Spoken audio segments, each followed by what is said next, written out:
மற்றொன்னும் வேண்டா மனமே மதிலரங்கரகத்த நம்மே தகடகணக்கீழ் உத்த திருமாலை பாடும் சீர்தொண்டர் அடிப்பொடி எம்பெருமானை எப்பொழுதும் பேசு சுதனாய் கள்வனாயி ஊர்த்தரோடி செய்த காலம் மதரார் கயற்கணென்னும் பழையுள்வட்டெழுந்துவேனை பொதரே என்று சொல்லி புந்தியுள் புகுந்து தம்பால் ஆதரம் பெருக வைத்த அழகனூர் அரங்கமன்னே. இது பாசுரம் 16வது பாசுரம். போன பாசுரத்தாலே ஆழ்வார் சொல்லி போந்தது பிராப்பியமும் பிராபகமும் தானே அப்படிங்கிறது தெரிவித்தான். பிராப்பியம் சென்று சேரக்கூடிய இடம், அவனிடத்திலேயே புருஷார்த்தத்தை பெறப்போகிற இடம் அப்படின்னு பார்த்தா எல்லாமே உபாயமும் உபேயமும் பிராப்பியமும் பிராபகமும் எல்லாம் எம்பெருமான் தான். இப்ப சர்வேஸ்வரனே எல்லாவற்றையும் கொடுக்கக்கூடியவன், அவனே காரணமாக உள்ளான், அவனே ரட்சித்து கொடுக்கிறான், அவனே புருஷார்த்தத்தையும் கொடுக்கிறான், அவனே அத்தி பெறுகிறான். அப்ப இது எல்லாமே அவன் அப்படிங்கிறதாக ஏன்னா பலருக்கும் எதை பத்தணும், எங்க போகணும், என்ன செய்ய போறோம் அப்படிங்கிறதெல்லாம் தெரியாது இல்லையோ. ஆழ்வார் சொன்னார், ஐயப்பாடு அறுத்தான் ஐயப்பாடு அறுத்து தோன்னும் அழகன் அப்படின்னு தெரிவித்தார். அங்கே அதை போய் பரமதத்தில் தான் போய் சேவிக்கணுமா, இல்லை திருவரங்கத்திலேயே சேவிச்சுடுவேனே அப்படின்னு சொல்லி கொண்டார். இது போன பாசுரத்தாலே. இந்த பாசுரத்தாலே முக்கியமான விஷயம், தன்மேலே எம்பெருமானிடத்துல இந்த ஐயப்பாடுகள் இருக்கக்கூடிய விஷயங்கள் எல்லாம் போக்கி கொடுத்தான். போக்கி கொடுத்த பிற்பாடு என்ன கிடைக்கும்? மனதனுடைய தெளிவு. இந்த தெளிவு ஏற்பட்டது பகவான் மேல இருக்கக்கூடியதான அன்பு இருக்கும் இல்லையோ, அது அப்படியே கரபுரண்டு வெள்ளமாக ஓடக்கூடிய அளவுக்கு ஒரு பெரிய கிருபையை எம்பெருமான் ஆழ்வாரிடத்திலே காண்பித்தான். அதனால எம்பெருமான் மேல ரொம்ப ஆசை ஏற்பட்டு விட்டது. அது வெள்ளத்தை போலே ஓடுகிறது. பெருமாள் மேல இருக்கக்கூடியதான ஆர்வம், ஆனந்தம், காதல். அதில் காதல் கரைபுற ஓடிய காதவர், அதாவது விளைவித்த கண் அப்படின்னு சொல்லும், நம் கண்ணன் அப்படின்னு சொல்லுவது போல எம்பெருமான் அத்தனை தூரம் அவர் மேல ஒரு கிருபையை காட்டி, நிர்கேதுகமான விஷயீகாரம், அந்த நிர்கேதுகமான கிருபையை காட்டினபடியினாலே அந்த ஐயப்பாடுகளை அறுத்து விட்டபடியினாலே இவருக்கு அவ்வளவு ஆனந்தம் ஏற்பட்டதாம். பெருமான் மேல அத்தனை ஒரு தன்பால் ஆதரம், தாம் மேலே எம்பெருமானிடத்துல இத்தனை தூரம் கரபுரண்டு ஓடக்கூடிய அளவுக்கு அன்பை பெருக்கிவிட்டான் எம்பெருமான். தன்பால் ஆதரம் பெருக வைத்த எம்பெருமான் மேல, ஏன்னா அவர் தானே காட்டி கொடுத்தார், அதனால அவன் மேல ஆதரத்தை பெருக வைத்ததான அழகன் அப்படிங்கிறது தெரிவிக்கிறார். சூதனாகி கள்வனாகி தூர்த்தரோடி செய்த காலம். அதாவது ரெண்டு விஷயம் பார்க்கணும். ஒன்று, சூது என்பது எது, கள்வன் களவு என்பது எது, ரெண்டுக்கும் வித்தியாசம் தெரியும். பார்த்துட்டே இருக்கும் போதே தேடுறது ஷூதான். ஒருத்தர் பார்த்துட்டே இருக்கும் போதே அப்படியே எடுத்துட்டு போயிடுறது அப்படின்னா அது சூது என்று கொள்ளப்படுகிறது. நடந்தது நமக்கு தெரியும்.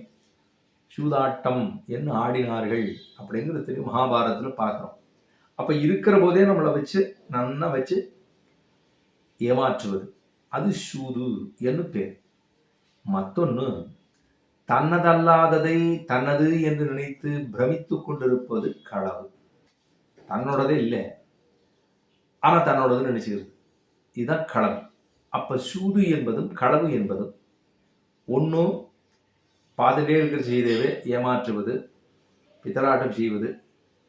பித்தலாட்டம் நின்னாலும் சொல்ல, பித்தலாட்டம்னா பித்தளை அப்படிங்கிற வஸ்துவை ஆட்டகம் என்ன அதை தங்கமாக மாற்றுவதுதான் பித்தலாட்டம்.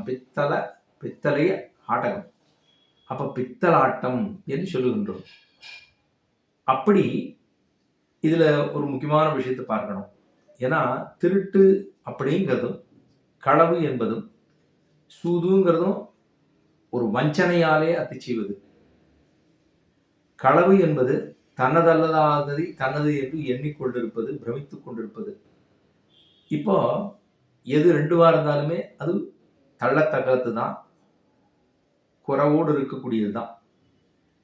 எப்படின்னா திருட்டு இருக்கு. இந்த திருட்டுல மொத்தம் விறகு திருடிட்டான் வச்சுக்கோ, விறகை திருடி விட்டான் அப்படின்னு சொன்னா சத்தானா ஏதோ 10 காசு 4 காசு பெறும் அப்படின்ட்டு விறகு தானே போனா பட்டு வருது அப்படின்னு விட்டுருவோம்.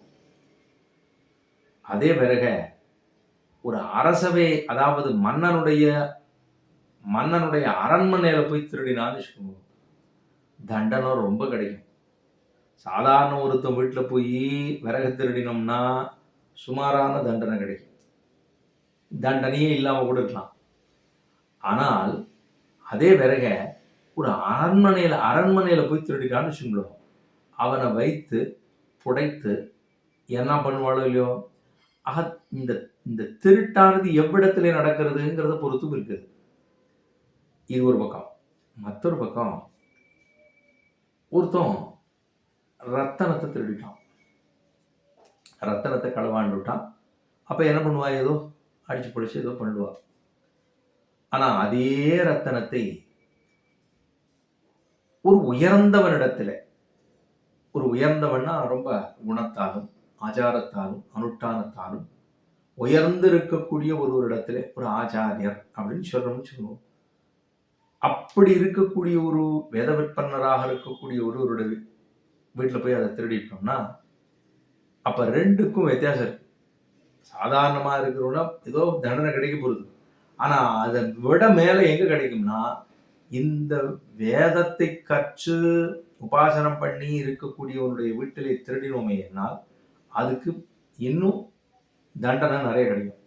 ஆக தண்டனை கிடைக்கிறதுங்கிறது ஒன்று சூது ஒன்று களவுன்னு வச்சுருந்தா கூட, இதை விட பெருசுதான் நம்ம பண்றதாம்.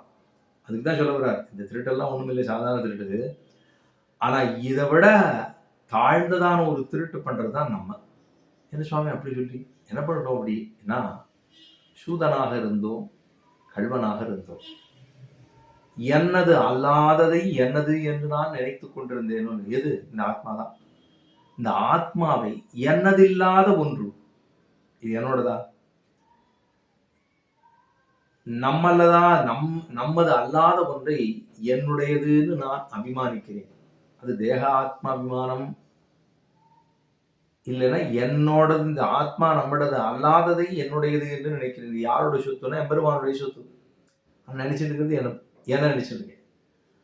அப்ப என்னோடது கிம்தேன அனுகிருதம் பாவம் சோரேன ஆத்மா அபகாரினான்னு சொல்லுவார்கள். இந்த ஆத்மாவை அபகாரம் பண்ணுகிறான் அப்படின்னா என்ன அர்த்தம்னா, இது ஒரு திருட்டு, கள்ளந்தவிர்ந்து கலந்து என்று தெரிவிக்கிறாள் ஆண்டாள். அவ்விடத்திலையும் அதை சொல்லுவா, தன்னதல்லாது இருக்கக்கூடிய ஆத்மாவை தனது என்று நினைத்து இவன் பண்றானோ இல்லையோ, அதுக்கு பேர் என்னவா? திருட்டுன்னா. யாரு கல்வன்? நாம் தான். எல்லாம் ஆழ்வார்கள்லாம் கல்வா கல்வா அப்படின்னு சொல்றா. கல்வன்னு பார்த்தா பெருமாளை போய் கல்வன்னு சொல்லாமா? உண்மையில பார்த்தா நம்ம தான் கல்வன். அப்படி பார்த்தால் சூதனாகவும் கல்வனாகவும் தூர்த்தரோடு, அதாவது என்ன சொல்ல வர்றார் அப்படின்னா, ஈஸ்வரனையும் தர்மத்தையும் தர்மாத்மீயத்தையும், அதாவது தர்மத்தையும் தர்மீயத்தையும் இல்லை என செய்யாது இருக்கக்கூடியவர்கள், அவர்கள் தான் சூதனும் கல்வனும். சூதனாய் கல்வனாய் திருடனா தன்னதல்லாத தனதே நினைச்சுக்கிறது. இன்னொன்னு ஈஸ்வரனை இல்லைன்னு செய்யறது, இல்லை தர்மங்கள் இல்லைன்னு சொல்றது, தர்மங்களும் தர்மீயங்களும் இல்லை என செய்வார்கள். அதுதான் சூதன் கல்வன். ரெண்டாச்சு. ஆத்மா தனதல்லா தனதுன்னு நினைச்சுக்கிறது, இதுதான் கல்வன். தூர்த்தரோடு சேர்ந்த காலம்னா தாழ்ந்தவர்கள் போட்டியில விஷயப்பிரவணன் அப்படின்னு சொன்னா தாழ்ந்த வஸ்துக்களுக்கு பின்னாடி போறது. இந்த உலகத்தில் இருக்கக்கூடிய இன்பமே இன்பம், கண்டு கேட்டு உத்து மோந்து உண்டு உடலும் திருவிரிய அளவில்லா சித்தின்பம்னு ஆழ்வார் தெரிவிப்பது. காம குரோத லோப மோக மதமாச்சரியங்கள் என்று சொல்லப்படுகிற சப்த ஸ்பரிச ரூபரசகந்தங்களாலே அனுபவிக்கக்கூடிய அந்த தாழ்ந்த விஷயங்கள். அப்படி பார்த்தா அதை கொண்டு நான் என்ன பண்ணணும்னு நினைக்கிறேன், விஷயப்பிரவணனாக அனுபவிக்க இருக்கக்கூடியதான ஒருவன். அதான் தூர்த்தர் அப்படின்னு சொன்னா ரொம்ப தாழ்ந்தவர்கள், தீய குணங்கள் இருக்கக்கூடியவர்கள். அவர்களோட நம்ம போய் சேர்ந்தோம்னா என்ன ஆகும்? அவளோட தான் பிடிச்சிக்கும். அவளுக்கு ஆத்மா பற்றி தெரிய போடுதா, பரமாத்மா பற்றி தெரிய போடுதானா? இங்க இருக்கிறது தான் ஸ்வஸ்தமா இருக்கு, நல்லா இருக்கு, நல்லா சாப்பிடு, நல்லா சாப்பிட்டே இரு, நெய் விட்டு சாப்பிடு. நெய் விடுறதுக்கு காசு இல்லையா, கடை வாங்கி நெய்யை வாங்கு, நெய்யை வாங்கி சாப்பிடு. கடனை கொடுக்க வேண்டாம், கொடுக்க முடியலையேன்னு வருத்தப்படாதே. ஏன்னா பாவம் இல்லை, புண்ணியம் இல்லை. அதனால நீ வாட்டுக்கு ஏதோ பண்ற, இப்படியே இரு, இப்படியே போடு. அப்படி வாழ்ந்து கொண்டிருக்கக்கூடியதான வாழ்க்கையை உடையதான தூர்த்தர். அவர்களோடு இசைந்த காலம்னா, அவளோட போய் சேர்ந்தோம்னா நம்ம எப்படி இருப்போம்? அது நீட்டிகிட்டே போகும். எவ்வளோ நாள் போகிறோமோ அவ்வளோ நாள் போயிட்டே இருக்கும். அவளோட நெடிய காலமாக நான் விஷயப்பிரவணனாக இருந்ததான காலம். அப்ப என்ன பண்ணாரா இவர்? மாதரார் கயற்கணனும் வளையுள்பட்டெழுந்துவேனை. ஸ்திரீகளுடைய கண்ணுக்கு மயங்கி, மாதரார் கயல் கண் அப்படின்னா மீன்களை ஒத்ததான கண்கள், அழகா இருக்கக்கூடிய கண்கள். மாதரார் கயற்கண், மாதர் பெண்கள், ஸ்திரீகள். அவர்களிடத்துல போய் இவன் என்ன பண்ணோம்? கலவி இன்பத்தை அனுபவிக்க வேண்டும் அப்படின்னு போறான். அப்படி போறபோது மாதரார் கயற்கண் என்னும் வளையுள் பட்டெழுந்துவேனை, கண் வலைன்னு சொல்லுவோம். இதுவே கண்ணுக்கு ஆட்பட்டு, இவ்வளவு நல்லா இருக்கே இந்த கண். ஒரு பன்னாச்சி அம்மையாருடைய கண்களை எப்படி பிள்ளவரங்காவலிதாசர் அப்படியே குடபிடிச்சுட்டே போனார். திருவரங்கத்தினுடைய திருவீதிகளிலே குடபிடித்துக் கொண்டு பின்பக்கமாக போறார். இந்த பெண் வரா, பொன்னாச்சி வந்துட்டே இருக்கிற போது அவருக்கு பெருமானார் பார்த்துட்டார். பார்த்த உடனே ஒன்றுமே சொல்லலை. நம்மளா இருந்தால் இப்படிலாம் வருவோம், நான் அப்படியாகும் இப்படியாகும் ஏதோ சொல்ல ஆரம்பிச்சிடுவோம். அப்பவே சொல்ல ஆரம்பிச்சிடுவோம். நம்ம ரொம்ப ரொம்ப பரம யோகியர்களை போல அப்படி சொல்ல ஆரம்பிச்சிடுவோம். அவர் சொன்னார், மடத்துக்கு வாரும், அவரை கூண்டு வாருன்னார். வந்த உடனே அவர் சுவாமியும் விழுந்து சேவிச்சுட்டு, என்னப்பா என்ன பண்ணிருக்கேன்? என்ன நான் உறையூரில் இருக்கேன், வந்திருக்கேன். சரி, என்ன பண்ணுறது? ஏதோ வீதியில் வந்துருந்தேன்னா? இல்லை, என்னுடைய தர்மபத்திரி அவன் தான். கண்ணு ரொம்ப அழகாக இருக்கும், வெயில் பட்டுச்சுன்னா கண்ணெல்லாம் சிவந்து படும் இல்லையோ, அதுக்காக குடைபிடித்து கொண்டு வந்தோம். பெருமானார் ஒன்றுமே சொல்ல. இதை விட ஆச்சரியமாக இருக்கக்கூடிய கண்கள், அப்படி ஒரு கண்களை காண்பிக்கலாமா? இதை விட ஒரு அழகான கண் இருக்கான்னு கேட்டான். இதை விட ஒரு அழகான கண் இருக்கான்னு கேட்டது போது கைகளை பிடித்து கொண்டு நேர பெரியபெருமாள் திருமுன்பை நிறுத்தி அவர் சொன்னார், திருப்பானாழ்வாருக்கு எந்த ஒரு கண்ணை தேவரி தரிசனம் கொடுத்ததோ அந்த கண்ணை இவருக்கும் காட்டும் அப்படின்னு பெருமாளிடத்தில் பிரார்த்தித்தார். எல்லாவற்றையும் விட்டார். அப்படிங்கிறது சரித்திரம். மாதரார் கயற்கண் என்னும் இந்த மாதர் ஸ்திரீகளுடைய கண்ணுக்கு வசைப்பட்டு, அது அழகா இருக்கேன்னு சொல்லி என்ன பண்ணுவோம்? அந்த ஸ்திரீ எந்த குலத்தை சேர்ந்தவள் இதெல்லாம் பார்க்க வரலா? எப்படியா அவள், இப்படியா அப்படியா, எந்த இப்படியா அப்படியான்னு அவர்களுடைய எதுவுமே பார்க்க போறது இல்லையோ. அவனுக்கு அங்க போகணும், கலவின்பத்திலே இருக்க வேண்டும், அவ்வளவுதானே அவனுக்கு. அது எல்லாம் பண்ணிட்டு கடைசியில என்ன பண்ணுவான்? இவ்வளவெல்லாம் போகங்கள், சந்தனம் என்ன, சந்தனங்கள் என்ன, மாலை என்ன, புஷ்பம் எல்லாம் இதெல்லாம் வைத்துக்கொண்டு அனுபவித்த பிற்பாடு கடைசியில் என்ன பண்ணுவான்? தீர்த்தத்தை நோக்கி போவான், தீர்த்தம் ஆடுறது. அப்ப அவனுக்கே தெரிகிறதோ இல்லையோ, ஏதோ பண்றோம், ஏதோ ஆறுதுன்னு தெரியுது. மாதரார் கயற்கணென்னும் வளையுள் பட்டு அதுக்குள்ள அழுந்தி போடுறான். போயிட்டா வெளில வர முடியல. அது சொல்றோமோ இல்லையோ, அஜாமிளோபாக்கியானம்னு பார்க்குறோமோ இல்லையோ, அதுலேயும் அஜாமிளன்னு ஒருத்தன் தான். அவன் இப்படிதான் வேதாத்தியனங்கள்லாம் நன்னா பண்ணி நன்னாக வாழ்ந்து கொண்டிருந்த ஒருவன் கடைசியில் ஏதோ இப்படி சென்று கடைசியில் எல்லாத்தையும் மறந்து கர்மானுஷ்டானங்களை எல்லாம் மறந்துட்டு கடைசியா உடம்பு முடியல படுத்துட்டு இருக்கிற சிதியில வர்றபோது தான் தன்னுடைய பிள்ளை நாராயணன் என்ன அவனை கூப்பிட, அதுக்கப்புறம் நம்ம சரித்திரங்கள் அவனுக்கு நல்ல கதி பிற்பாடு அவன் நல்ல ஒரு சிதியை பெற்று அப்புறம் எம்பெருமான போய் சேர்ந்தான்னு பார்க்குறோம். அந்த திருநாமத்துக்கு இருக்கக்கூடிய வைபவத்தை சொல்லுகிற பொழுது இவன் வளையுள்பட்டு அழுந்துவேனே, வெளியில வர முடியல. அப்படி அழுத்துது சம்சார கடல்லே இவன் அழுந்துகிறான், அழுத்தப்படுகிறான். மாதரார் கயற்கண் என்னும் வளையுள்பட்டெழுந்துவேனை, இப்படி இருந்து ரொம்ப தாழ்ந்தவனான என்னை பெருமாள் பட்டது போதரே இங்க வாரும் அழி. பெருமாள் கூப்பிட்டாராம், அழி இங்க வாருமே. பெருமாள் கூப்பிட்டா எப்படி இருக்கும்? அழி இங்கே வரும் அப்படின்னு கூப்பிட்டாரா. போந்தார் போந்தாரை பொந்தெண்ணிக்கொள்னு அங்கே பாசுரம் இல்லையோ. போந்தார் அப்படின்னா வந்தார்னு அர்த்தம். போந்தார்னா போயிட்டார்னு வச்சு அர்த்தம் இல்லை.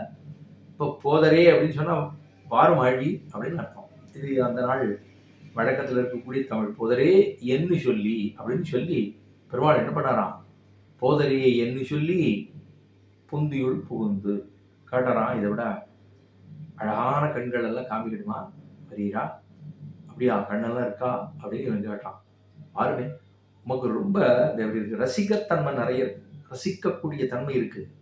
ரசிக்கக்கூடிய தன்மை இருக்குன்றபடினாலே ரசனை இருக்கு, அதனால கண்ணழகு இருக்கணும்னு ஆசைப்படுகிறாங்க தானே, சரி வா அப்படின்னு சொல்லி பெருமாள் தன்னுடைய கண்களை காமித்து, தம்முடைய திருமேனியை காமித்து, கண்களை பாரு சரி அப்படி சொன்னா, இந்த கண் நன்னா இருக்கா, இந்த கண்கள் நன்னாக இருக்கிறதா, நீ எங்கேயோ போகணும்னு சொன்னீரே, இந்த கண்ணு பார்த்தீரா, இது எப்படி இருக்கு பார்த்தீரா அப்படின்னு கேட்டபோது, அப்பதான் இவருக்கு அப்படி கண்களை காண்பித்து போதரையை என்று சொல்லி புந்தியுள் புகுந்து, புந்தியுள் புகுந்துனா மனசுக்குள்ள, புந்தினா மனசுக்குள்ள புகுந்துட்டாரா பெருமான். இவருக்கு அழகை காட்டி புந்தியுள் புகுந்து, புத்திக்குள்ள போய் அந்தரியாமியாக புகுந்தது போலே. நான் அந்தரியாம உள்ளுக்குள்ள தானே இருக்கார், அந்தரியாமின்னா உள்ளுக்குள்ள இருக்கிறது. அந்த மாதிரி இருக்கக்கூடிய பெருமான் புந்திக்குள் புகுந்து தன்பால் ஆதரம் பெருக வைத்தார். தாம் மேல, எம்பெருமான் மேல இவனுக்கு ஆசை வர வேண்டும், அன்பு வர வேண்டும், பேரமர் காதலாக, பெண்ணென்ன காதலாக, கழியமிக்கதொரு காதலாக, ஒரு காதல், அன்பு, வேட்கை, அவா இதெல்லாம் வரணும் இல்லை. அதாவது பரபக்தி பரஞான பரமபக்திங்கிற தசையெல்லாம் ஏற்பட வேணும். பரபக்தி, பெருமாளை விட்டுட்டா இல்லை இனிமே எனக்கு ஆட்சி இல்லைங்கிறது வேணும். விட்டுட்டா தவிக்கணும். எப்படி ஒரு மீனை எடுத்து நீ தீர்த்தத்திலிருந்து தரையில தூக்கி போட்டோம்னா அது மண்ணுக்கு வந்ததுன்னா என்ன துடிப்பு துடிக்கும், அதை போல துடிக்க வேண்டும். பகவானை விட்டு பிரிந்தால் வாழ்ச்சி இல்லை, பகவானோடு சேர்ந்தால் பரமானந்தம் அப்படிங்கிற எண்ணம் வர வேணும். அது அப்படிலாம் வந்துடுதா, அவ்வளவு சுலமா வந்துடாது. அப்படி ஆழ்வார் தன்பால் ஆதரம் பெருக வைத்தான். தன்னுடைய கண்களை காண்பித்து, தன்னுடைய சுகமாற்றத்தை காண்பித்து, தன்னுடைய கண்களை சாஸ்திரம் எப்படி ஓதினதோ, தசேதா கபியாசம் புண்டரீக மேமக்ஷினின்னு சாஸ்திரம் ஓதினபடிக்கு உயர்ந்ததான திருக்கண்கள், தூதுசை கண்கள் என்று ஆழ்வார் தெரிவிக்கிறார். தூதுசை கண்கள், உன்முகம்தான் மாயமந்திரங்குலோ, உன்னோட மோகம்தான் அவ்வளவு மாயம் பண்றதா, மந்திரம் பண்றதா, என்ன பண்றது, அத்தனை தூரம் இருக்கக்கூடியதான கண்கள். அப்படி அதை காண்பித்து தன்பால் ஆதரம் பெருக வைத்தான். தம் மேல நாட்டத்தை ஏற்படுத்துறானா என் பெருமான். தன்பால் ஆதரம் பெருக வைத்த அழகன். அழகன் எங்க இருக்காங்க, ஏன்னா இவர் ரொம்ப ரசிக்கனா இருக்காரு இல்லையோ, அவனால ரொம்ப அழகை நான் ரசிக்கிறேன் அப்படின்னு சொல்லிட்டு இருக்காரோ இல்லையோ, அதனால அழகே காமிச்சுடுவான் அப்படின்னு அழகை காமிச்சார். அழகன் ஊர், சரி அது வேற எங்க இருக்கு, பரமதம்னாலும் அப்பப்ப ஏதோ சட்டசபை கூட்டுற மாதிரி, சட்டசபைன்னா ஒரு மந்திரி சபை கூட்டுற மாதிரி வருமோ போகுமோ அப்படி இருக்கும். ஆனா இது அப்படி இல்லையோ, எப்போதும் இருக்கு, நித்தியமா இருக்கு. அப்படி இருக்கக்கூடிய அழகனாக இருக்கக்கூடிய இடம்தான் ஆதரம் பெருக வைத்த அழகன் ஊர் அரங்கம். அண்ணே இந்த அரங்கம் தானே அது, திருவரங்கம் தானே அது அப்படின்னு தனக்கு பண்ணினதா. நான் எவ்வளவு பெரிய வாதகனா இருந்தேன், சூதனா இருந்தேன், கல்வனா இருந்தேன், தூத்தனோடு இசைந்த காலமாக வாழ்ந்து வந்தேன், மாதரார் கயற்கரண்ணும் மலையுள் விட்டு எழுந்துவேன், இப்படிலாம் நான் திண்டாடிண்டு இருந்தேனோ இல்லையோ. இவ்வளவெல்லாம் தாழ்ந்தவனாக வாழ்ந்திருந்த காலம், ஏன்னா தூர்த்தரோடு இசைந்த காலம்னா அவளோட என்ன உடனே ஒரு 2 நாள் போயிட்டு வந்துருவாளா, அவளோட இருந்துட்டோம்னா காலகாலத்துக்கு இருக்கும். அனாதி காலமாக சித்துன்னு தெரியப்படுதா, ஈஸ்வரன் தெரியப்படுதா, அச்சித்து தெரியப்படுதா, ஒன்றும் தெரியல, அப்படியே ஓடிட்டு இருக்கும். தூர்த்தரோடு இசைந்த காலம் போதரே என்று சொல்லி புந்திக்குள் புகுந்து தன்பால் ஆதரம் பெருக வைத்த அழகனூர் அரங்கம். அது வேற எங்கேயும் இல்லை, பரவதம் போலதான் இருக்கு. பரவதமானது ஏதாவது அப்பப்ப மந்திரி சிவர்கள் கூட்டுற மாதிரி இருக்கும், இது அப்படிலாம் இல்லை, எங்கேயும் அப்படி. அப்ப திருவரங்கமே அழகன் இருக்கக்கூடிய ஊர், அழகன் ஊர் அரங்கம், திருவரங்கம். அழகன் சொல்லப்படுகிற அவன் குழந்தைகளை கூட சின்ன குழந்தைகள் அழகன் அழகன் அழகன். இந்த அழகன்னு கூட சில பேர் கூப்பிடுறாங்க, சில வீட்டில் குழந்தைகளுக்கெல்லாம் அழகன் அப்படின்னு பேர் இருக்கும். அப்படின்னா என்ன அர்த்தம், திருவரங்கநாதனை தான் அழகன். கஸ்தூரி ரங்கன் அப்படின்னு பேர் பெருமாள். கஸ்தூரியை கஸ்தூரி தலவத்தை தான் சாதித்து கொண்டு கஸ்தூரிராம் அழகிய பெருமாள்னு பேரு, அவருக்கு அழகன் அப்படிங்கிற பேரு போய் சேவிச்சா தான் அந்த அழகு என்னங்கிறது தெரியும். திருவடி தொடக்கமாக திருமுடி ஈராக அத்தனை அழகு, சௌந்தர்யம் என்ன, லாவண்யம் என்ன, இப்படி இரண்டையும் சேர்த்து உருவெடுத்ததான ஒரு திருவுருக்கொண்டதான பெருமான் தான் அழகன். அவன் இருக்கக்கூடிய நித்தியவாசம் பண்ணக்கூடிய இடம் திருவரங்கம். ஆழ்வார் திருவடிகளே சரணம்.